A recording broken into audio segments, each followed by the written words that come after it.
Добар ден. Милионскиот тендер доделен на семејната фирма на Ивона Талевска, уредник во два медиума, телевизија Сител и весникот Вечер, ја разоткри спрегата влада медиуми во Република Македонија. Бизнисот на Министерството за здравство со фирмата Визарис МКД Скопје, семејна фирма на Ивона Талевска, уредничка на Вести, тежок 1.028.000 евра, извади на површина мега скандал за медиумска корупција на власта на Груевски. Бидејќи самиот министер Тодоров го призна случајот со неговиот подпис на милионскиот договор помеѓу министерството со кое раководи и уредничката бизнисмен Ивона Талевска, го повикуваме Никола Тодоров да не се правда со тврдења, туку итно, јавно да ја објави тендерската документација, сите понуди, банкарските гаранции и подпишаниот договор. Многу прашања бараат одговор. Еве неколку од нив. Во огласот за доделување на јавна набавка од фирмата што конкурира се бара вкупен обрт од 10 милиони денари во последните 3 години. Со оглед на тоа што фирмата Визарис МКД до објавата на тендерот постоела само 1 година и 9 месеци, дали била во можност тоа да го оствари? Во огласот се бара фирмата што конкурира во последните 3 години да направила најмалку 3 договори од ваков вид за набавка на медицинска опрема во Македонија или во земји членки на Европската Унија, Соединетите Американски држави, Канада, Австралија и Јапонија.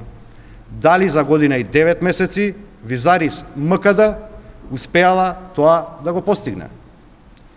Дали Визарис МКД има 3 препораки од купувачите за реализираните договори како што бараат условите од распишаниот тендер?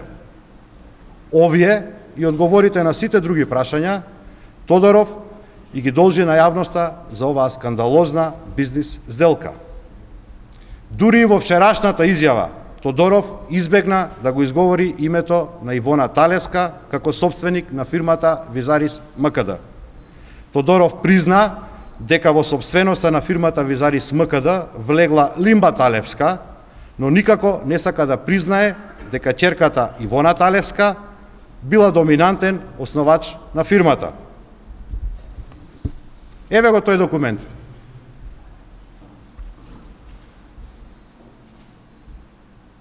Издаден од Централниот регистар, кој покажува како Ивона и Лимба Талевска играле криенка во Визарис МКД, додека милионот не завршил на оваа фирма. Никола Тодоров за овој мега скандал мора да поднесе одговорност. Доминантната собственичка на Визарис МКД никаде ја нема. Ивона Талевска исчезна. Молчи и Никола Груевски за скандалот, што е признание за владино медиумската афера од која што премиерот се обидува да се извлече. Благодарам, повелете прашања.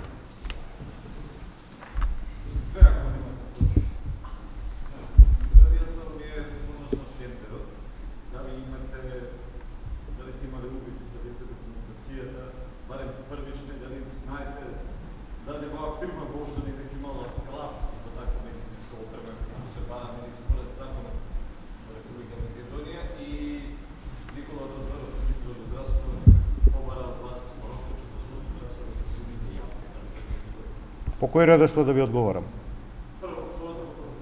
Прво второто, па првото. Значи, јавно му се извинуваме на Министерството и Министерот за здравство Никола Тодоров, што го откривме овој мега скандал за корупција на медиуми.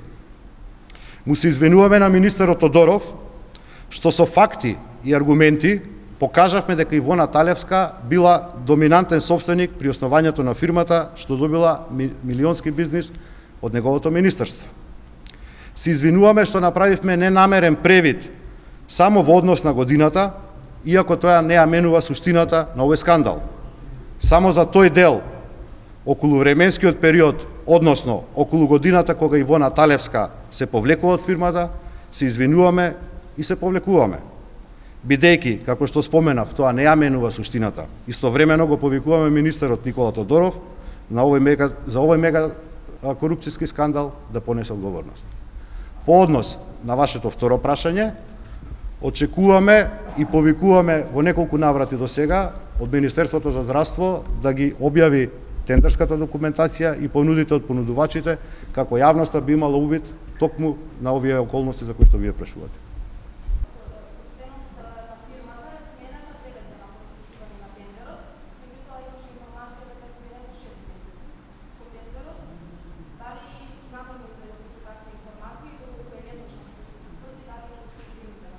Значи, јас веќе кажав по однос на тоа прашање, немам што да додадам.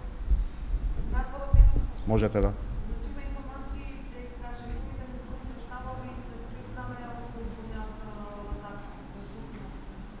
Значи, за да има шефови на изборни штабови треба да има распишани избори, дали ќе бидат во Македонија распишани избори, зависи од тоа дали ќе биде постигнат договор во рамките на работната група. Денеска е закажана, денеска вечер е закажана средба на работните групи. Се уште не е постигнат договор, значи денеска вечер е закажан состанокот.